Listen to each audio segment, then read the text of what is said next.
अभी भी आपको भाई भाई का फर्क नहीं पता चल पा रहा। भाई तो पाकिस्तान कराची में रहता है, ये भाईचारा, भाई का पता चल गया, चारे का पता चल गया। ये गंगा जमुना तहजीब ये कहां मिलती है?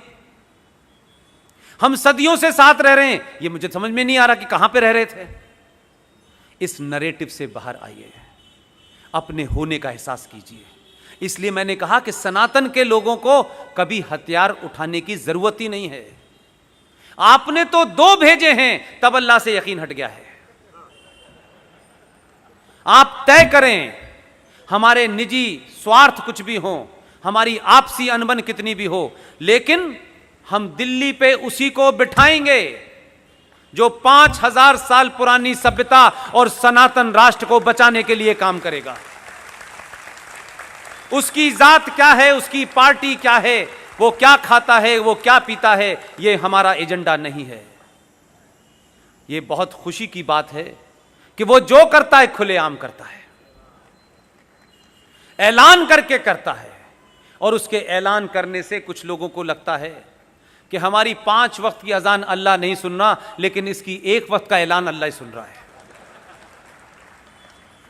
जो कौमें, जो समाज अपनी पहचान पे शर्माते हैं, अपने विचारों पे शर्माते हैं, अपने पूर्वजों पे शर्माते हैं, अपने शास्त्रों पे शर्माते हैं, वो समाज जिंदा रहने लायक नहीं होता।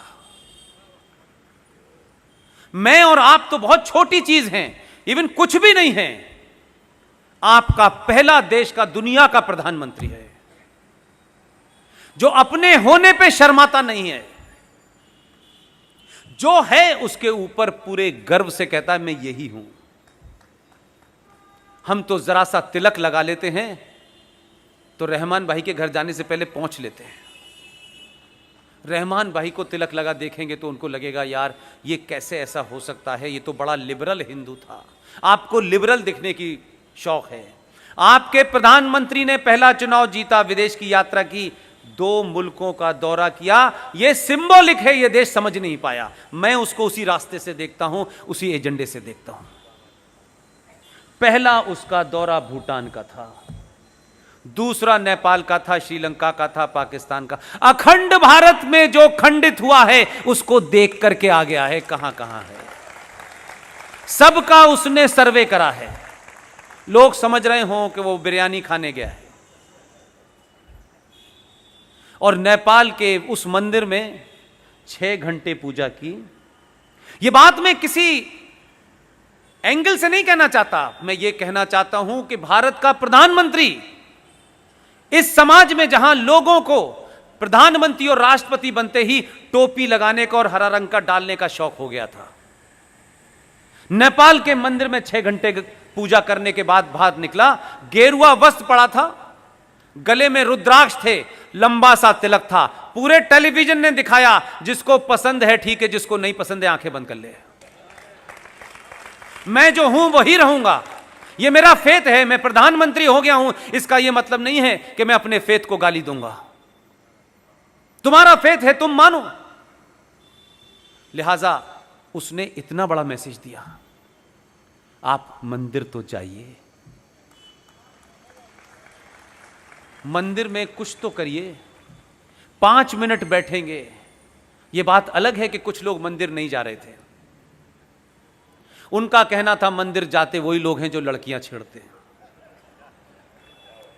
आपने ऐसी ताकत बनाई, बेचारा मंदिर मंदिर जा रहा है और आपको रोज बताता है कि देखो मैं मंदिर भी जाता हूं, जनेऊ भी पहनता हूं। मां ने सिखाया नहीं कि मां ऐसे खानदान से आई नहीं थी कि जनेऊ पहनाए जाएं,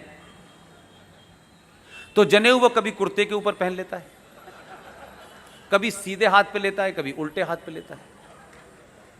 इस समाज ने जरा सी जागृति में, समाज नहीं, आपने राजनीति का पूरा एजेंडा ही बदल दिया।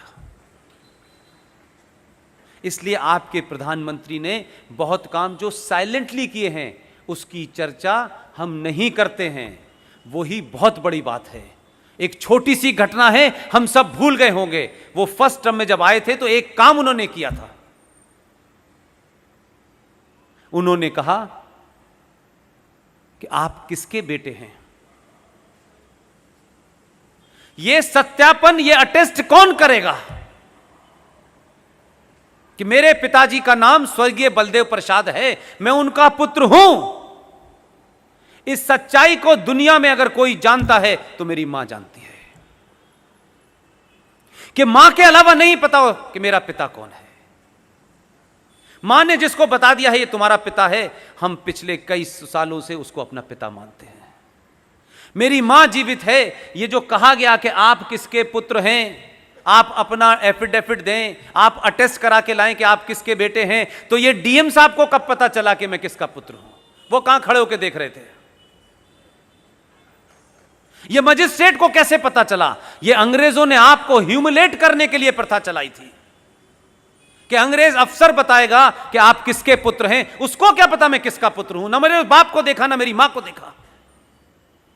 लेकिन इस सरकार ने कहा कि आप अपना सर्टिफिकेट खुद अटेस्ट करें। यह बहुत छोटी सी घटना है, लेकिन कितने बड़े गर्व की बात है। मैं बताता हूं ना मेरा पिता कौन है, यह मजिस्ट्रेट कैसे बताएगा यार? इसकी क्या औकात है कि यह बताएगा कि मैं किसका बेटा हूं? ना मेरी मां को जानता, ना मेरे बाप को जानता, लेकिन उसके ठप्पे के बाद ही यह होगा कि मैं किसका बेटा हूं। इसलिए मैं उस बात को दूसरे तरीके से भी कहता हूं कि इस संसार में अगर सबसे बड़ी कोई दो शब्दों के अंदर कोई बात कही जाए, कहा जाए कि सबसे बड़ा सच क्या है धरती पे, तो सबसे बड़ा सच है मां। मां ने मुझे अपने पेट में रखने के बाद मुझे जन्म दिया है, वो बदल नहीं सकती।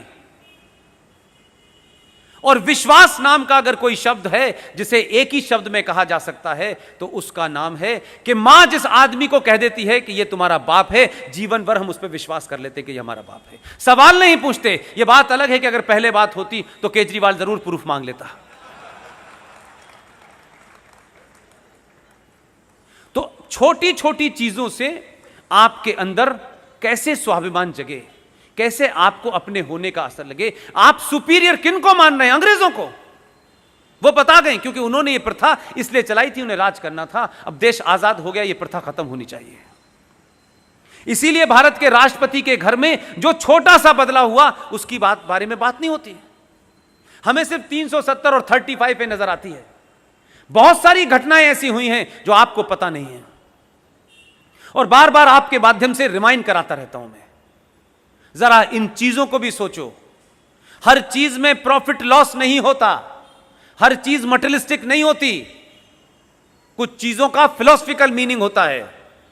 पहले टर्म के प्रधानमंत्री बनने के बाद राष्ट्रपति चले गए। राष्ट्रपति भवन में जाकर उन्होंने पूछा कि भारत की पहचान के रूप में भारत में जितने भी विदेशी मेहमान आते हैं, जब आप उनको विदा करते हैं तो भारत की पहचान के रूप में क्या दिया जाता है? वो कांग्रेसी थे, उन्होंने बिना कुछ सोचे समझे कह दिया कि हम ताजमहल देते हैं। ताजमहल भारत की पहचान हो सकता है? नहीं। उसमें मेरा दूसरा पॉइंट भी है। कुरान में, इस्लाम में कब्रें हराम हैं। कब्र का कंसेप्ट इस्लाम में नहीं है।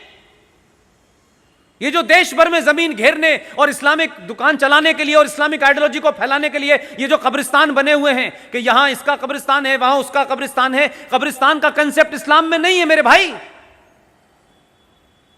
मोहम्मद साहब की कब्र देखी है कहीं आपने? नहीं है। इस्लाम में किसी की मौत हो जाने के बाद उसे दफना दिया जाता है, लेकिन उस कब्र के ऊपर कोई ईंट नहीं लगाई जा सकती। उसके बाद वो फिर दोबारा से जमीन वैसी हो जाती है। लेकिन भारत और पाकिस्तान और इस इलाके के अंदर Islam is not a religion, Islam is a political ideology to capture power. इस एजेंडे के साथ चल रहा है। यानी ताजमहल को आप कितना भी सुंदर बना दें, लेकिन उसके मूल में दो कब्रें हैं कि दो लोग सो रहे हैं, दो प्यार करने वाले सो रहे हैं, यह बताया जाता है।